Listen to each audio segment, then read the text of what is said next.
Hello everybody, and welcome back to the Little King story playthrough. So, we completed all the god quests, got all those art pieces up trees with the kids, because we made them work, because we are a horrible person. Today, it's basically just a case of doing a whole bunch of quests. Just trying to make as much dough as possible. And at the end, we are going to go take on another Guardian UMA because kind of wrapping up everything that's going on. So we've got quite a lot to do today, so we are certainly going to do our best with all of that. And because otherwise that means that, you know, we've got a nice 20-minute part here. And not a lot new is going to happen. I thought it might be worth talking about cult video games. Now, the reason I thought it might be worth doing that is because Little King Story is technically a cult video game, and I mean, if you look at Wikipedia's list of cult video games, it turns up on there. So it's a very useful thing to be doing. So obviously, a cult video game is one that has maintained a dedicated cult following among gaming enthusiasts, although it did not necessarily meet commercial success upon release. I mean, generally that is the standard thing with anything that develops a cult following of any description. Basically, you get a group of fans that are very dedicated to a work of culture. I mean, the most famous cults, or films or things with cult followings, are like Rocky Horror. I mean, to be fair, like, you've got Trekkies, you've got Star Wars, you've got Doctor Who, you've got Harry Potter, Lord of the Rings, Game of Thrones has developed a cult following, Clueless and Mean Girls. So, there is a thing here, is that those are quite big franchises, so they do have, well, they've had major commercial success, but considering you have a core group of fanatical followers, they can be considered cult franchises. I mean, the same thing is true of Rocky Horror nowadays. Like, obviously it's... when it was initially released, it was much more of a cult thing, but it's worked its way into being a major standard cult thing. I mean, also, The Room is a cult film. Awful film, so much fun! Now, that said, with cult video games, the general definition is one that is not widely successful, but maintained a strong and dedicated fan following nevertheless.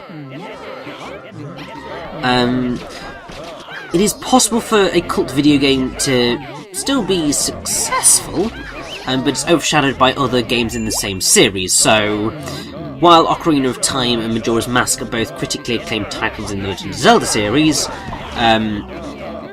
Majora's Mask is more of a cult game in that respect because a minority of gamers prefer Majora's Mask to Ocarina of Time, and obviously they stick to it like glue. However, there are other areas that I think develop cult games in a way, because they can be games that stray from genre conventions, so they're difficult to pigeonhole, and also, sometimes cult video games often contain unconventional plot lines and characters. So, yeah, generally they are really not mainstream.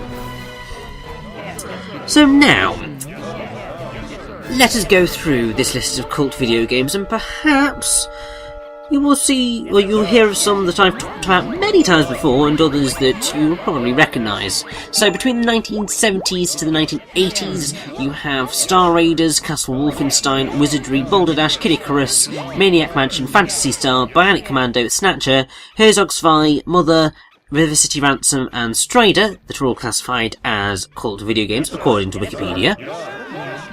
Throughout the 1990s, you have The Secret of Monkey Island, Battletoads, KGB, Gunstar Heroes, Earthbound, Marathon, Police Noughts, Samurai Showdown 2, Wild Guns, Cosmology of Kyoto, Dragon Force, The Neverhood, Tetris Attack, Toonstruck, which I feel the need to point out is actually a game that I have some experience with, oddly enough.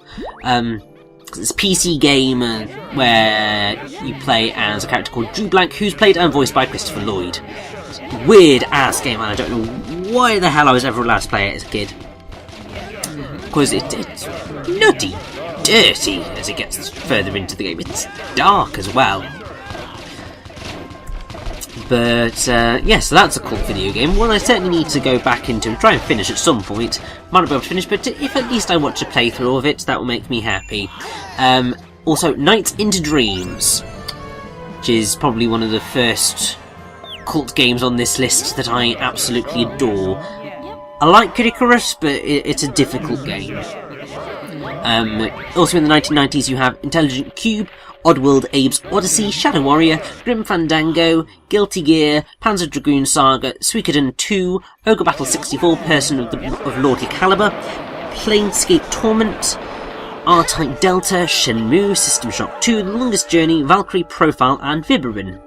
In the 2000s, which is where I really came into my gaming experience, you have American McGee's Alice, which I have played, and it's quite fun, but tank controls do not suit many 3D platformer type games.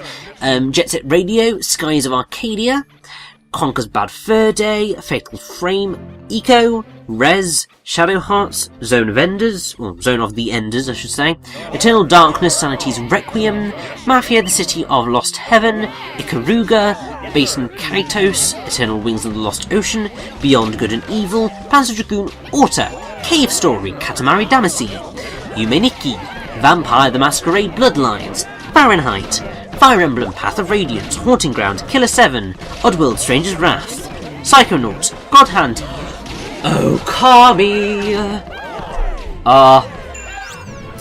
It's probably my major love in terms of cult video games, because it's so wonderful. Watch my playthrough of it, or walkthrough of it. It's glorious. You need to buy it, you need to play it. Haha. Oh god.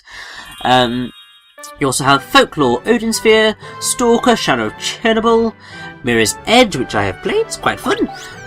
No More Heroes, which I've done a playthrough of, Persona 4, The World Ends With You, which I've always wanted to play but never found, and yeah, it's a difficult one. Valkyria Chronicles, and then you have Fragile Dreams, Farewell Ruins of the Moon, 999, 9 Hours, 9 Persons, 9 Doors, Little King Story, and The Saboteur. So that's all of the 2000s, and then we're into the 2010s. So, Alan Wake, Deadly Premonition, Enslaved Odyssey to the West, which I have played and really do quite enjoy. Nier, Vanquish, glorious game. Not as good as Bayonetta in terms of platinum, but still great game. Also done a playthrough of that. Catherine, Shadows of the Damned, Spec Ops The Line, Hotline Miami, The Stanley Parable, and Undertale. Yeah, hopefully we get another cult game so that, you know, Undertale's not the most recent. Because I don't get the hype, shall we say. But either way, that's a lot of cult video games. Like, I think probably the reason why video games do so well at there being why there are quite so many cult video games is because gamers are the type of people that typically get very obsessive about things. And that is being very general and very stereotypical. And I'm partially, well, I am including myself in that analysis, or that stereotype. But because we obsess about details and specifics and different elements of a thing, we quickly fall in love with things more. because you're finding all these different things out, and you put so much time into something that how can you not then want to champion it?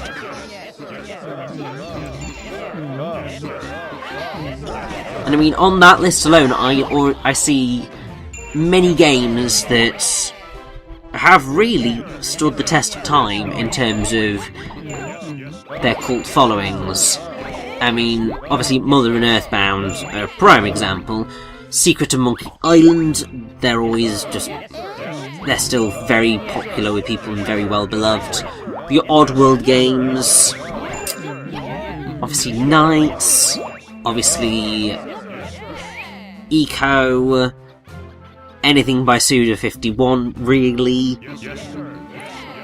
Platinum's games are pretty cult classics, well, pretty much cult classics. I mean, obviously but Bayonetta would be classified as a cult classic, apart from the fact that it's probably the best-selling, well, it is the best-selling Platinum game they've ever made. So, but even then, it's still a cult classic because of the way the audience reacts with it. And then Mirror's Edge, Okami, obviously, the Persona games are quite cult, and obviously Little King's Story. So, I just really like my cult video games, if you hadn't noticed.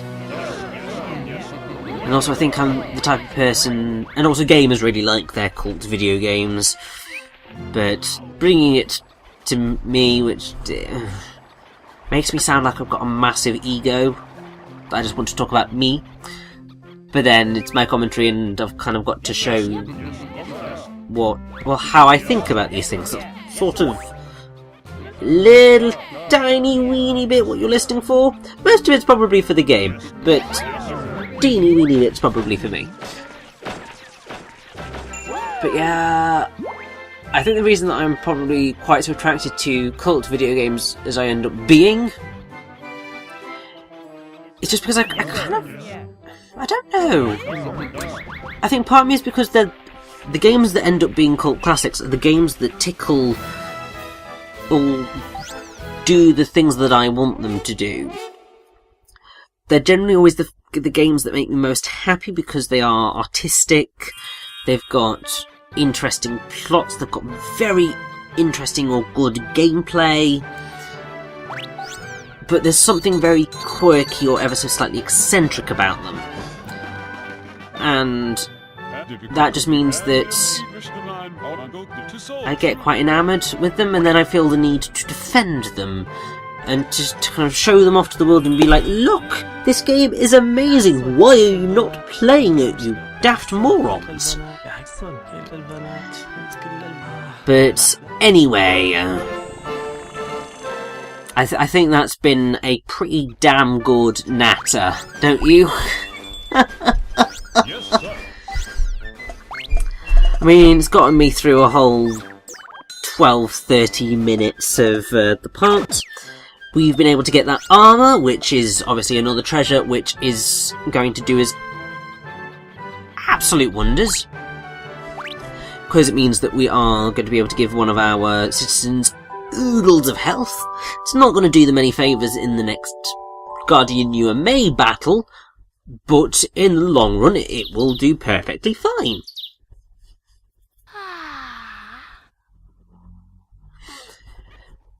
So, to finish off this wonderfully crazy part,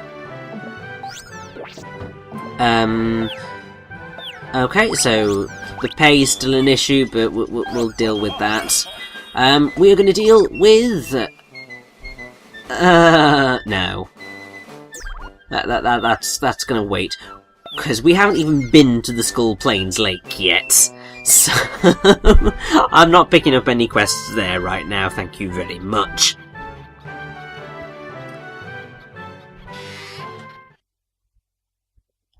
I think first things first, I am going to build up my army, make sure I get exactly the type of citizens I need. Because really what you're going to want for this upcoming fight is just a team of hardened soldiers. Maybe a lumberjack. Yeah, probably a lumberjack. And unfortunately, I don't have enough people to be warriors here. I really should, train them up to be hardened soldiers, but I don't know, I'm being slightly lazy about it.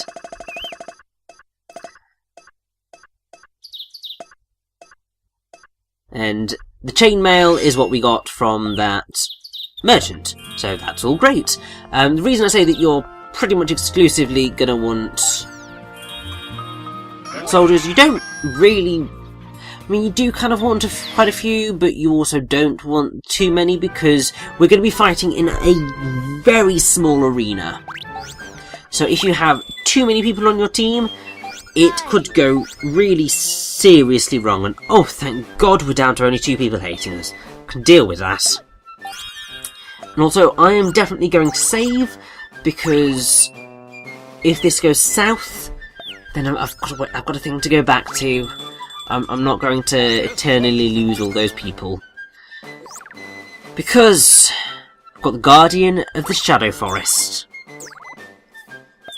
We do also have, that blue dragon rumour, but that's the final Guardian UMA.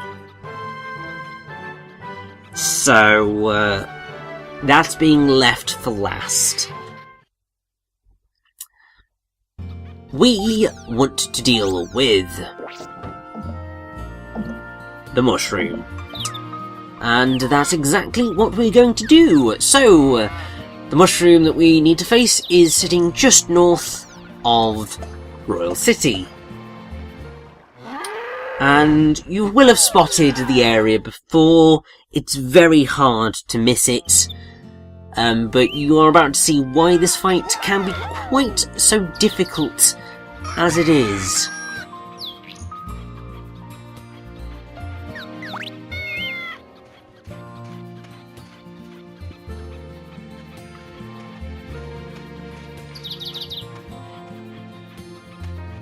So, here is the Shadow Forest.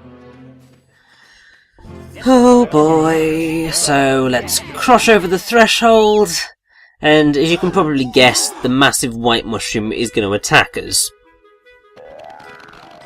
It's the penultimate time I think we're going to be hearing this song, oh god. But yep, we have this geezer. So, this is the Guardian of the Shadow Forest. Come on, catch up, mate. This is Mush Geezer. And, you can cause damage to him quite quickly. The big problem with this fight is obviously the arena is absolutely tiny. And also, he releases spores which release tiny mush guys, which obviously can get in the way, and also he has a move which will pretty much instantly kill your soldiers. So you've got to be quick and very careful. Whenever he does, well, you will notice when the attack is coming, because his... Oh, here it goes. You want to get out of the way of that, because that is going to come crashing down, and yeah. Obviously you can just about get away if you are on the edge of it, but if you are if you're anywhere near the middle of him, you are going to die horrendously. The only way to avoid it really is to just run out of the way. It's not a really difficult boss fight, but obviously it can go really badly south if you are not careful. And... oh... thankfully, we've got 5 left. That should be more than enough to finish him off.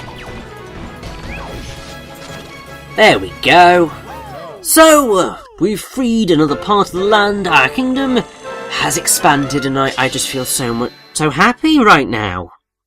we only have one Guardian UMA left to defeat.